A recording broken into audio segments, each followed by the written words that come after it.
majestueux, infiniment grand, éternel Dieu,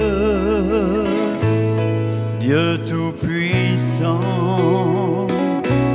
Seigneur des cieux et de la terre, Dieu que je peux appeler Père. Tout-puissant est son nom, infini est sa grandeur. Devant lui, nous nous courbons, il est le roi. Tout-puissant est son nom, infini est sa grandeur. Devant lui, nous nous courbons, il est Seigneur. Mon avenir est dans ses mains. Je sais qu'en lui, je ne crains rien. Mon plus cher désir, ma volonté, c'est le servir pour l'éternité. Tout-puissant est son nom, infini est sa grandeur. Devant lui, nous nous courbons, il est le roi. Tout-puissant est son nom, infini est sa grandeur. Devant lui, nous nous courbons, il est Seigneur. Un jour, tout genou fléchira, tous les peuples s'inclineront devant sa face. Pour toujours, il régnera. Nos yeux le verront face à face. Un jour, tout genou fléchira. Tous les peuples s'inclineront devant sa face. Pour toujours, il régnera. Nos yeux le verront face à face. Un jour, tout genou fléchira. Tous les peuples s'inclineront devant sa face. Pour toujours il régnera avec ceux qui ont saisi sa grâce. Tout-puissant est son nom, infini est sa grandeur. Devant lui nous nous courbons, il est le roi.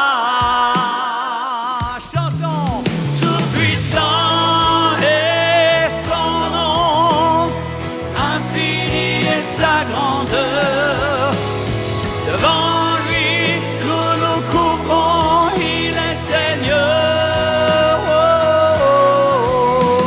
oh, oh, oh. Infini est sa grandeur. Oh, oh, oh, il est le roi. Oh, oh, oh.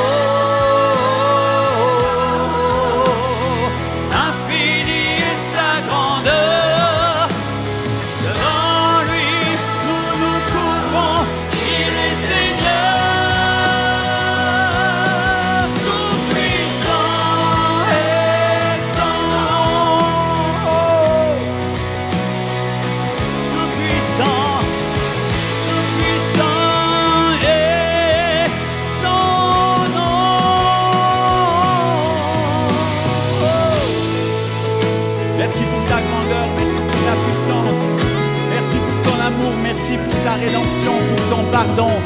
Merci pour ta miséricorde sur chacune d'entre nous, Père, que ton règne vienne, que ta volonté soit faite sur dans chacune de nos vies, au nom de Jésus, et par la puissance de ton esprit. Alléluia. Alléluia, tout-puissant est ton nom. Amen. Amen. Tout-puissant est son nom. Amen.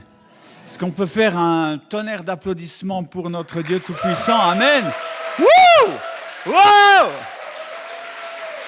Alléluia. Alléluia.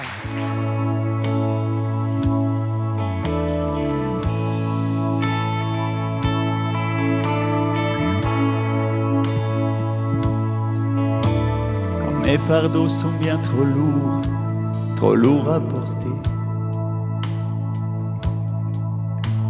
qu'à mes cris le ciel semble sourd, l'enfer ouvert sous mes pieds.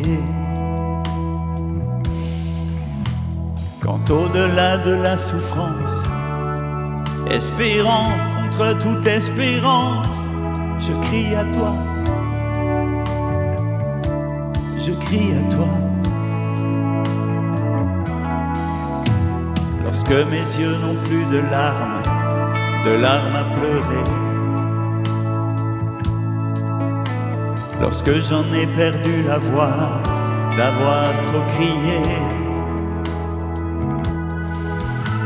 parce que je sais qu'il n'est pas de peine qu'à la croix Jésus tu n'es porté, je trouve en toi le droit d'espérer.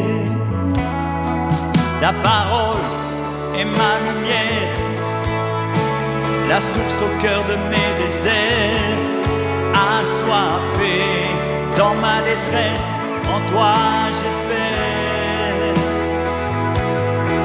Ta parole est ma lumière, mon obscurité s'éclaire, attaché à tes promesses, en toi j'espère. Quand je suis faible et quand j'ai peur, quand je cède et que ma foi se meurt, dans l'au-delà de la souffrance, quand s'en va toute espérance, quand sous le poids du mal je me noie, qu'au fond de moi tout est perdu, sans plus rien à moi, je crie à toi, il ne me reste que toi, Jésus. Ta parole est ma lumière, la source au cœur de mes déserts, assoiffé dans ma détresse, en toi j'espère. Ta parole est ma lumière, mon obscurité s'éclaire, attaché à tes promesses, en toi j'espère.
Ta parole est la vérité, Seigneur.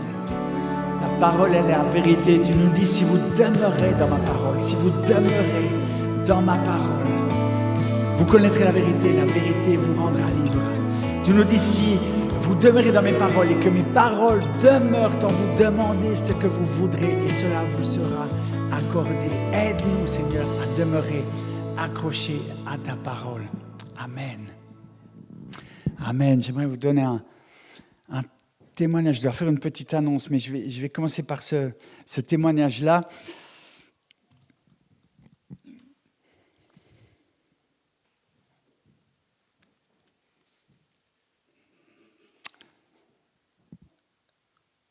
avec mon épouse aussi, nous avons 4 enfants. Ces 4 enfants ont été une bénédiction pour nous. Ils le sont toujours, ils le resteront. Et ils aiment le Seigneur tous les 4.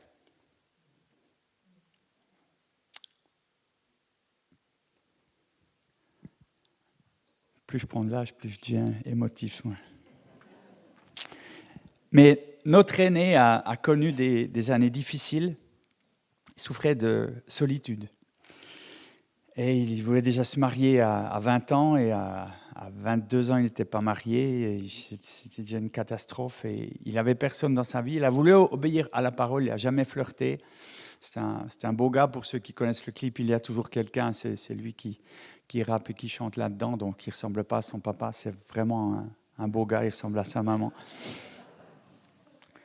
Et il soupirait, il soupirait à trouver quelqu'un et il était seul. Et les années passaient, il est entré dans un mal-être, une souffrance intérieure. Il hurlait sa souffrance parfois. Il hurlait, on l'a tellement entendu hurler dans la maison. Parfois, on devait fermer toutes les fenêtres. On disait, on espère qu'il n'y a pas personne qui passe devant la maison parce qu'ils doivent se dire, mais ils sont en train d'égorger quelqu'un là-dedans. Il hurlait à la mort, comme un animal blessé. Et les années ont continué.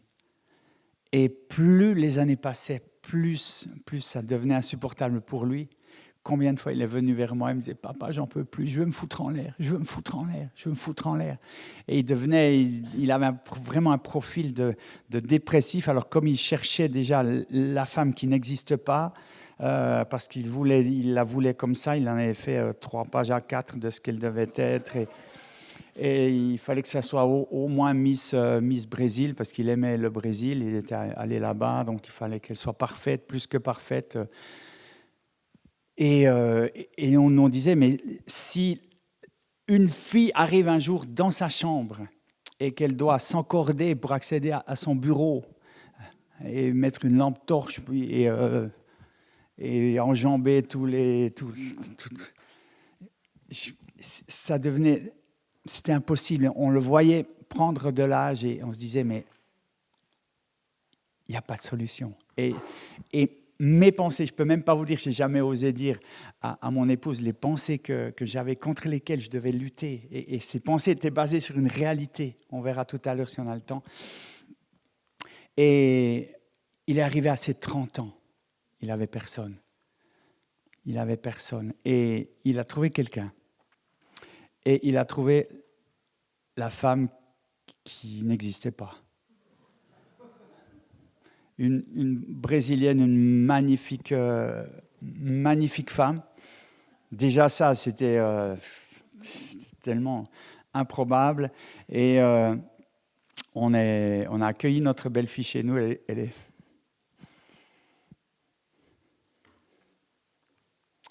se sont connus par un truc complètement improbable, d'une copine qui connaissait une copine, qui connaissait une autre copine, qui avait une copine à Londres, une Brésilienne qui cherchait à se marier. Donc c'est déjà complètement abracadabrant. Et puis ils ont correspondu par FaceTime. Et puis voilà, elle est arrivée chez nous le 24 décembre 2018. Et depuis ce temps-là, de temps en temps, ils sont mariés le 16 février 2019, donc c'était court, mais cette fille, elle est extraordinaire. Elle est d'une gentillesse. Ça fait 1 an et demi qu'ils sont mariés, un peu plus de temps qu'on la connaît. Elle a fait un sans faute. Il n'y a jamais eu aucune parole, aucune mimique, aucune attitude, rien qui n'ait pas été à la perfection. À tel point que parfois, je la touche et puis elle me dit « Qu'est-ce que tu fais, beau papa ?» J'ai dit « Je vérifie que tu sois bien réel. »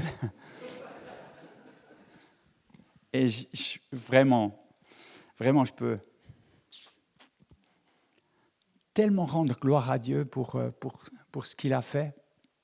Parce que Quand je chantais cette chanson tout à l'heure, je ne l'ai pas écrite pour cette situation-là, mais je me disais, c'est tellement ce qu'on a vécu, qu'on était tellement dans la souffrance, mais on s'est accroché à la parole de Dieu.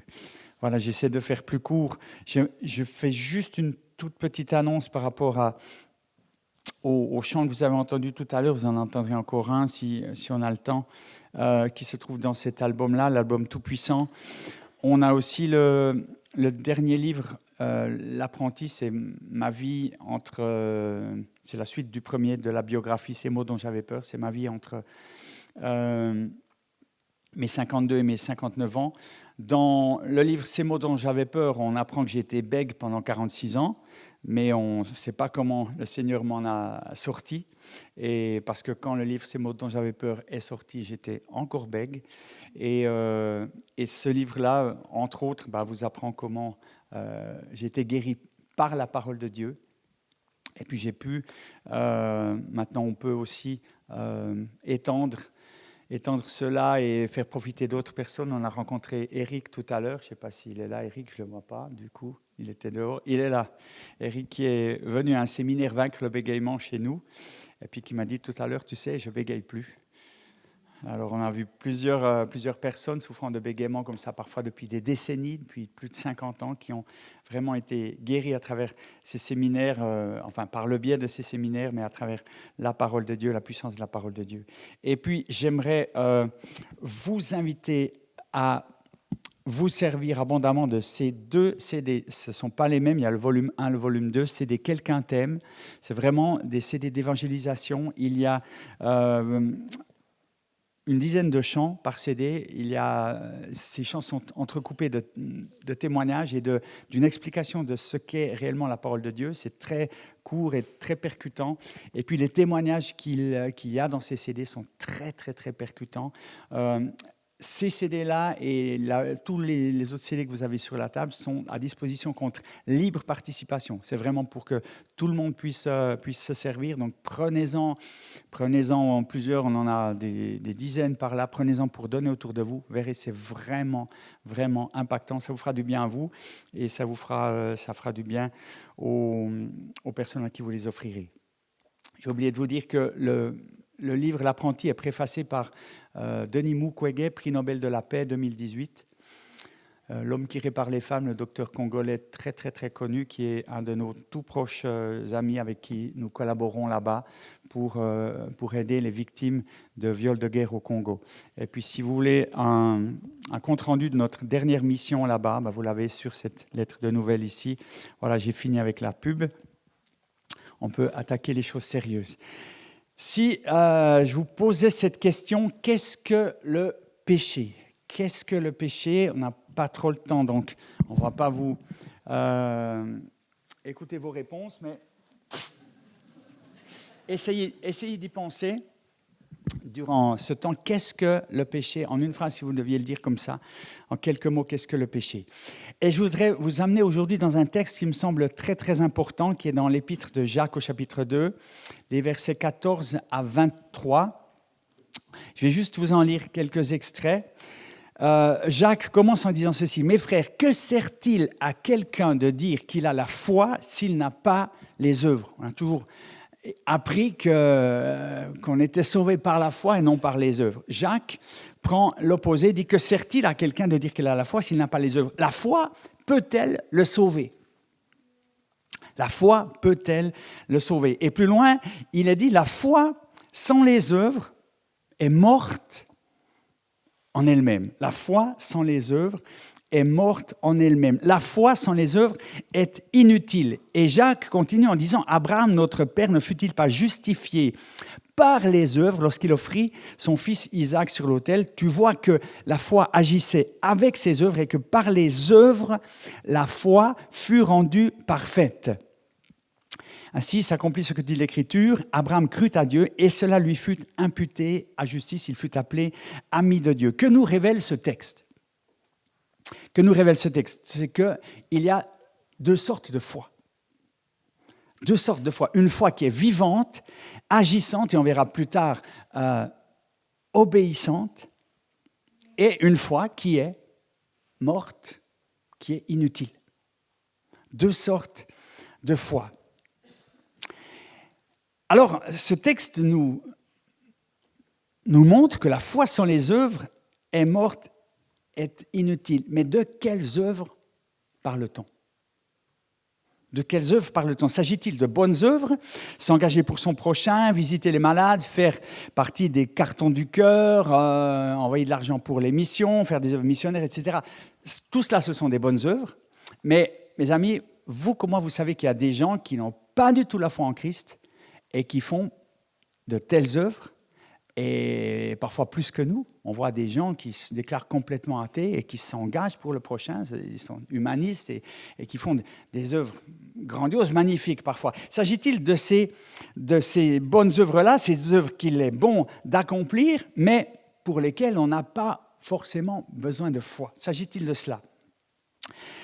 Et selon Jacques, je ne pense pas qu'il s'agisse de cela, parce que Jacques prend l'exemple d'Abraham. Alors, qu'est-ce qu'Abraham a accompli durant sa vie pour être appelé l'ami de Dieu? Quelles sont les œuvres d'Abraham? J'en répertorie deux choses particulières. À 75 ans, Abraham est interpellé par Dieu qui lui dit « quitte quitte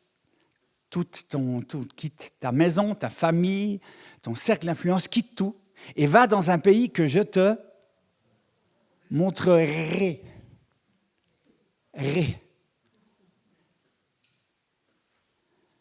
Pascal vient de fêter ses 70 ans, on les a fêtés hier. Imagine-toi, dans 5 ans, tu vas vers May et tu dis « Écoute, May, on va partir, on vend tout, on vend notre appartement, on laisse la famille, on part. » Et May dit « On va où ?» Eh bien, je ne sais pas. On part, on vend tout et... Ouais. On y va, mais on va où? On va dans quelque part où Dieu nous montrera. Alors d'abord on part, puis après il nous montre. C'est chaud, hein? C'est chaud.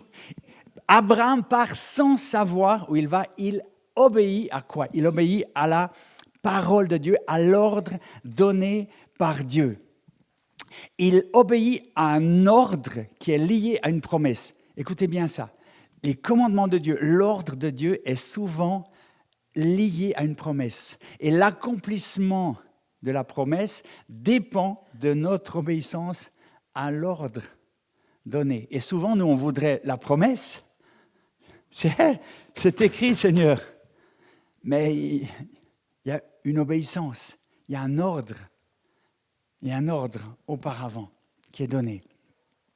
Et Abraham part, il reçoit une promesse d'une descendance. Waouh!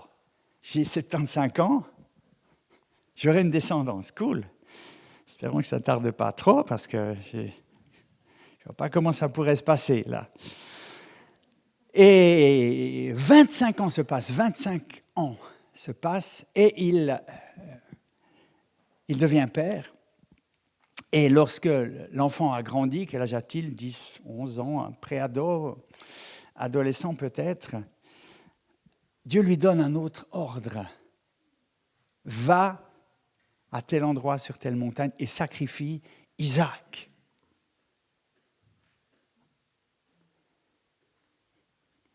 Ça, c'est spécial, hein? Dieu dit, prends ton fils, ton unique, celui que tu aimes, Isaac, va-t'en au pays de Morija, sacrifie-le sur une des montagnes que je te dirai. Abraham se leva de bon matin, sella son âne et prit avec lui 2 serviteurs et son fils Isaac. Il fendit du bois pour l'Holocauste et partit pour aller au lieu que Dieu lui avait dit. Quand on lit comme ça, c'est flingué l'histoire.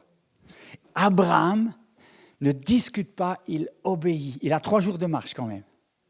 Et pendant ces 3 jours de marche, à un moment, le petit qui a compris un peu le truc, il dit « Papa, juste une petite question là. Juste, on a le bois, on a le feu et l'Holocauste, c'est quoi ?» On ne sait pas ce qu'Abraham lui a posé comme lui a répondu. Mais Abraham, je pense que je peux imaginer qu'il... J'allais dire, il ne s'est pas posé de questions, c'est peut-être pas tout à fait juste. Il n'a pas, je pense, laissé les mauvaises questions polluer ses pensées. Il n'a pas laissé les pissi-pissi. Vous connaissez la tribu des pissi-pissi? Puis ici, il se passe ceci, puis ici, il se passe cela, puis ici, puis... Combien de mauvaises questions arrivent dans nos pensées, parfois, pour nous empêcher, pour nous faire douter, pour mettre le doute. Regardez comment, à l'origine, comment Satan a tenté Adam et Ève, surtout Ève. Dieu a-t-il réellement dit? C'était une question. Dieu a-t-il réellement dit? Dieu a-t-il réellement dit? Ces questions qui viennent, toutes ces questions, moi je ne sais pas si vous êtes comme moi, mais j'ai des milliers de questions qui m'arrivent comme ça, chaque jour, avec notre fils dans cette situation. Si on réfléchissait au concret de la vie, on se disait, c'est pas possible. C'est pas possible. Il y avait alors là, j'étais assailli de pissi.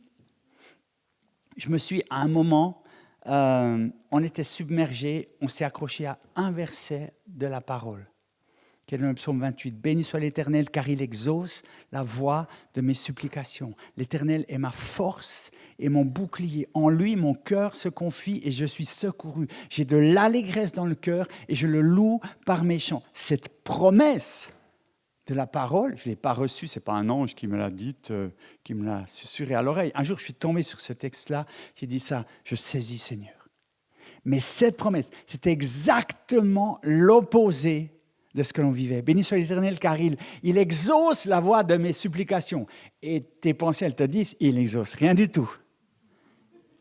L'Éternel est ma force et mon bouclier. En lui, mon cœur se confie, je suis secouru.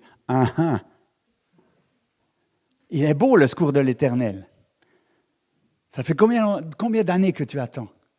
J'ai de l'allégresse dans le cœur. Ce n'est pas de l'allégresse, c'est du désespoir que tu as dans le cœur. Je le loue par mes chants.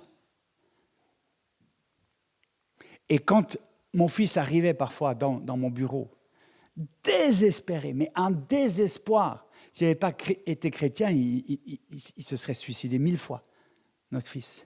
Et il y a des fois, il disait, papa, je peux plus tenir, je vais me foutre en l'air. Il venait dans mon bureau, prie pour moi, je vais me foutre en l'air, j'en peux plus. Et je le prenais dans les bras et je pleurais avec lui. Je disais, béni soit l'Éternel, car il exauce la voix de mes supplications. L'Éternel, ma force et mon bouclier. En lui, mon cœur se confie, je suis secouru. J'ai de l'allégresse dans le cœur et je le loue par mes chants. Il pleurait encore plus fort et je proclamais ça encore plus. Et je disais, j'ai rien d'autre à te proposer, fils. J'ai rien d'autre. Mais je veux m'accrocher à la parole de Dieu. Je veux m'accrocher à la parole de Dieu. Si je paraphrase ce texte de Jacques au chapitre 2, ça donne ceci. Si la foi n'est pas accompagnée d'actes d'obéissance et de pas de foi, elle est morte en elle-même. Veux-tu savoir, ô homme vain, que la foi sans les actes d'obéissance est inutile? Abraham, notre père, ne fut-il pas justifié par son obéissance lorsqu'il offrit son fils Isaac sur l'autel?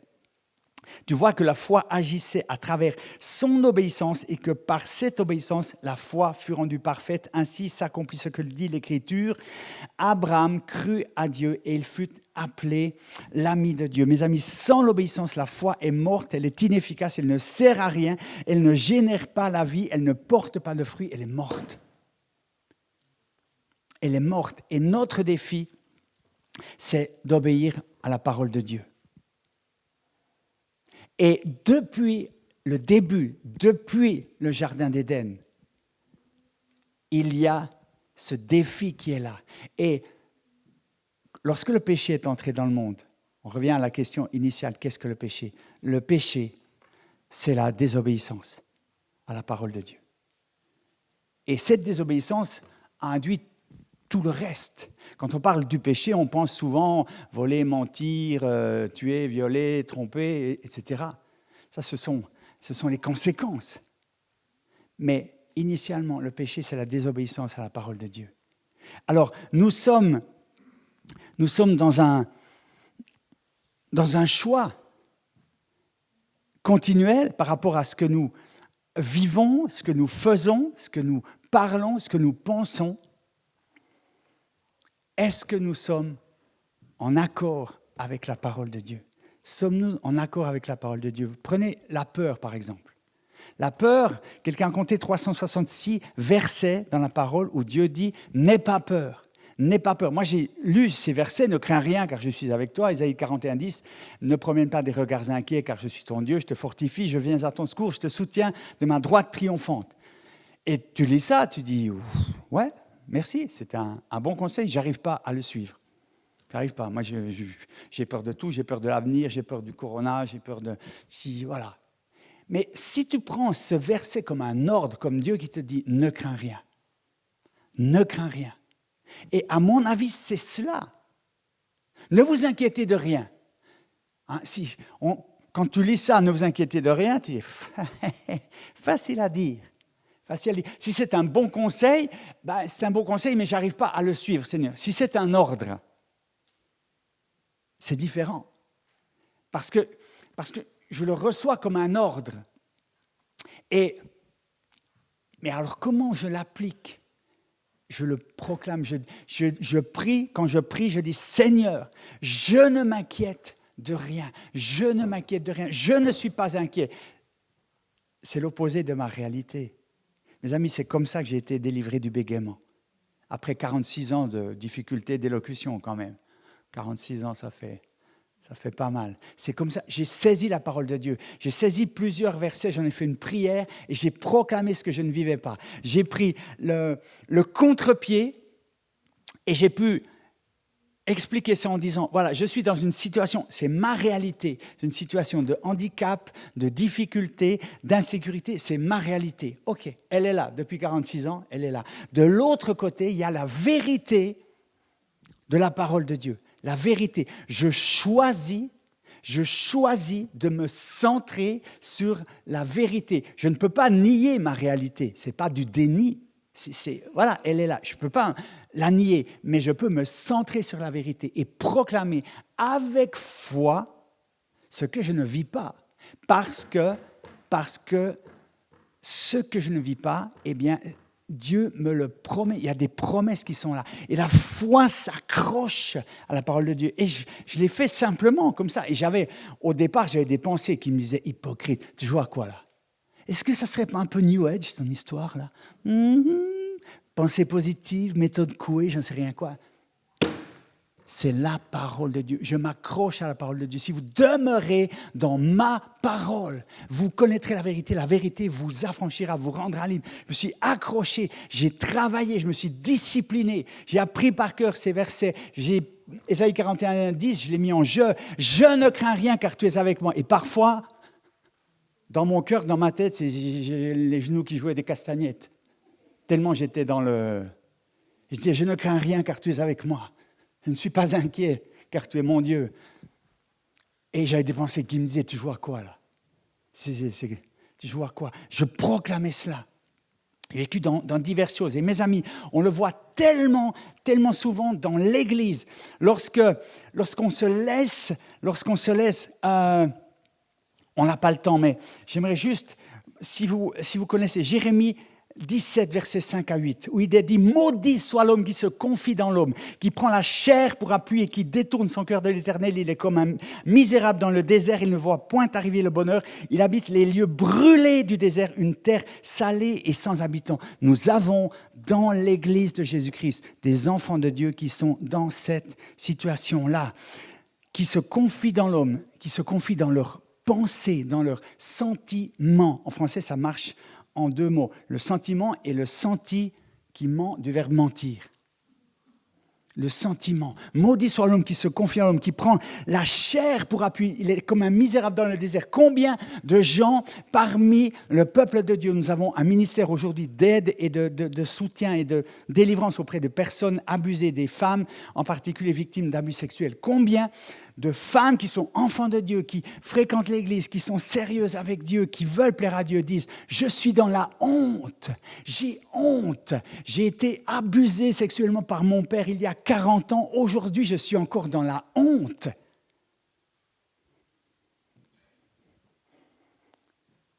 Mais 2 Corinthiens 5, 17, si quelqu'un est en Christ, il est une nouvelle création. Les choses anciennes sont passées, toutes choses sont devenues nouvelles. Oui, mais j'ai honte, ça me colle à la peau. eh bien, renonce à cette honte. Dégage-toi de l'accusation. Combien de gens, il y en a dans cette salle, sont sous l'accusation. Sont sous l'accusation. Parce qu'ils ont fait, parfois, les choses que l'on rencontre, c'est que des gens qui ne sont pas coupables se sentent accusés. Dans l'abus sexuel, en particulier, le coupable s'en fiche et la victime se sent accusée. Et l'accusation reste, c'est la double peine. La triple peine, c'est dans les églises quand on dit « il faut pardonner, tu dois pardonner ». Je ne sais pas comment, et ça t'écrase encore davantage. Mes amis, vous savez comment est appelé l'accusateur ? Le diable, l'accusateur avec A majuscule. L'accusation, et la différence c'est, quand tu as péché, admettons que tu aies péché, un grand, un petit, tu as péché. L'accusateur arrive et pointe son doigt accusateur sur toi. Et ce doigt, il t'écrase. C'est le doigt de l'accusation, il va t'écraser. Tu ne peux pas te défaire de cela. Ça t'écrase, ça te met dans la condamnation, à la honte, au repli sur toi. Je ne mérite pas la grâce de Dieu. Tu es enfoncé dans le mensonge. Et le Seigneur ne peut rien faire pour toi tant que tu ne réalises pas que ce doigt, cette accusation, c'est le doigt de l'ennemi qui t'écrase. Alors, comment Dieu fait-il ? Il tend vers nous une main qui porte la marque du clou. Cette main, elle vient jusqu'à toi, elle s'abaisse jusqu'à toi. Elle ne te tire pas de force, elle ne t'agrippe pas de force, elle est tendue et elle attend que tu la saisisses. Quand tu la saisis, elle te relève et selon l'image du fils perdu qui arrive, qui pue le cochon quand même, il pue le cochon. Son père, il l'embrasse, il commence par l'embrasser, autrement dit, il se souille, il se salit à son contact. Il ne dit pas, bon, ouais, passe à la douche avant, hein, puis quand tu... Non, il est tellement heureux, il l'embrasse, il se salit lui-même. Ça, c'est Dieu. Et nous, on dit, et dans l'Église, il y a des gens qui se sentent accusés. Je ne suis même pas digne, je suis trop dans la honte. Et des gens qui restent prisonniers. Prisonnières, ça touche en particulier les femmes, davantage les femmes. Mes amis, l'heure tourne. C'est tellement important. Je ne suis pas prophète, mais je sais qu'il y a des gens dans cette salle qui vivent dans la peur, qui vivent sous l'accusation, qui vivent dans l'indignité, qui vivent dans la honte. Et mes amis, celui qui est en Christ est une nouvelle création. Si tu as péché, ce n'est pas un problème. Ce n'est pas un problème. Souviens-toi de ce que Jésus a fait. Souviens-toi de Jésus à la croix. Honorer Jésus. C'est pas dire « je suis indigne, Seigneur, tu ne peux pas me pardonner, tu peux pas, je suis tellement indigne ». Honorer Jésus, ce n'est pas ça. C'est comprendre qu'il a payé ta faute. Il a subi l'indignité. Il a subi le châtiment à ta place, le châtiment qui te donne la paix est tombé sur lui. Qui te donne la paix. Il l'a fait pour toi. Si tu veux l'honorer, reçois. On a la peine à recevoir parfois. On dit, je ne mérite pas, mais c'est un mensonge. Non, c'est une vérité. Tu ne mérites pas. Moi non plus. Mais le Seigneur te le donne. Te le donne. Tu n'as pas à le mériter. Tu ne pourras jamais le mériter. Et quand on passe à côté de cela, on attriste le Seigneur, on désobéit à la parole de Dieu. Rester dans la honte, rester dans l'accusation, c'est s'ouvrir à la voix du diable et valider ce que le diable te dit. Oui, oh oui, c'est vrai, monsieur Satan, tu as raison. Oui, oh. Plutôt que de saisir cette main de grâce. J'aimerais... j'ai encore plein d'autres, je dois abréger un peu, mais j'aimerais vous faire une chanson. Est-ce qu'on Pascal, on peut prendre 5 minutes pour une chanson et 3 minutes pour... Je te prends en otage un peu parce que j'ai les supporters qui vont dire yes, yes, yes. Et OK. Non, on m'a donné 11h15. Est-ce que je peux prendre 10 minutes? Écoutez, s'il y a des gens qui ont un rôti sur le feu, franchement, on vous bénit, sentez-vous libre. Je ne voudrais pas vous mettre mal à l'aise, mais j'aimerais prendre un temps pour que nous puissions fermer les yeux et laisser le Saint-Esprit valider, révéler cette parole qui vient de vous être annoncée pour que ça descende dans le cœur. Mes amis, Jésus est venu apporter un message de liberté.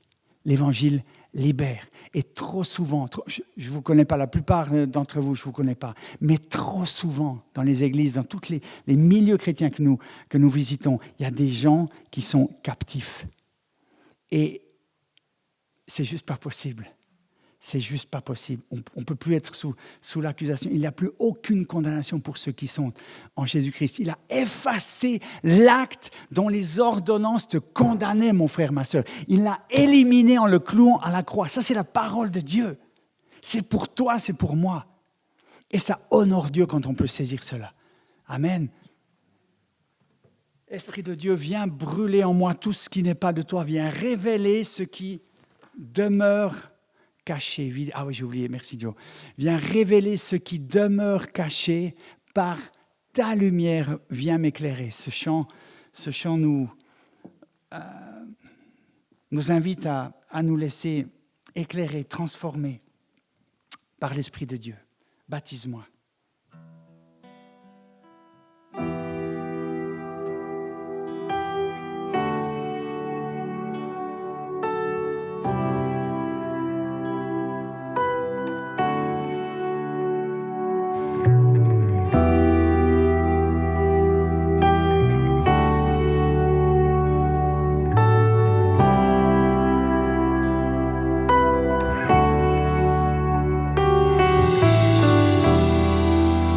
Esprit de Dieu, viens brûler en moi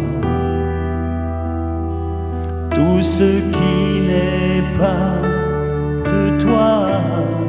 Viens révéler ce qui demeure caché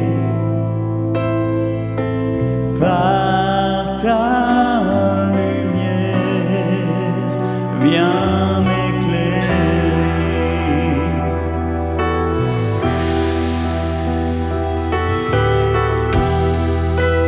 Esprit de Dieu, viens brûler en moi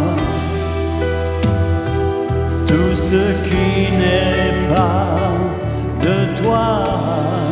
Viens révéler ce qui demeure caché par ta lumière. Viens m'éclairer.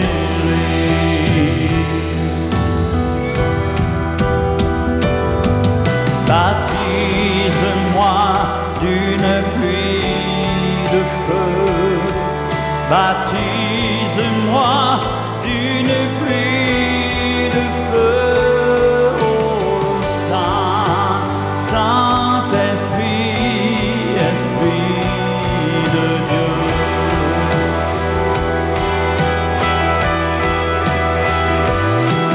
Baptise-moi d'une pluie de feu.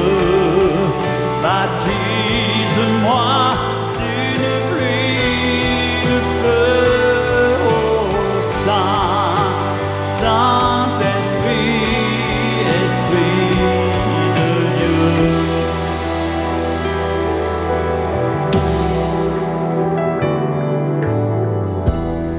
Baptise-nous, Seigneur, baptise-nous de ton feu, que ta vérité vienne brûler tout mensonge dans nos vies, que ta lumière vienne dissiper toutes ténèbres. Nous puissions nous appuyer sur toi, nous appuyer sur tes promesses. saisir tes promesses, marcher dans l'obéissance à ta parole. Ta joie rayonne en moi quand je m'abandonne à toi. Non, je n'ai besoin de rien que toi. Viens et remplis-moi.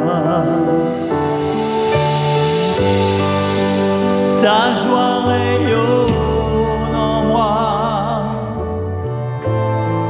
quand je m'abandonne à toi.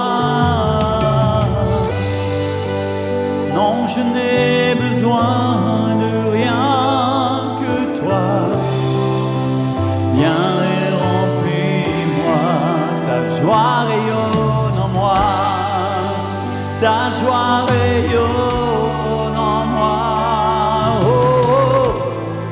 Quand je m'abandonne à toi, non, je n'ai besoin de rien que toi. Viens et remplis-moi. Baptise-moi d'une pluie de feu. Baptise-moi d'une pluie de feu. Saint-Esprit, Esprit de Dieu.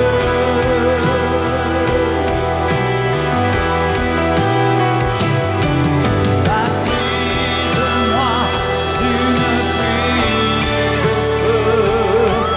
Baptise-moi d'une pluie de feu. Saint-Esprit, Esprit de Dieu.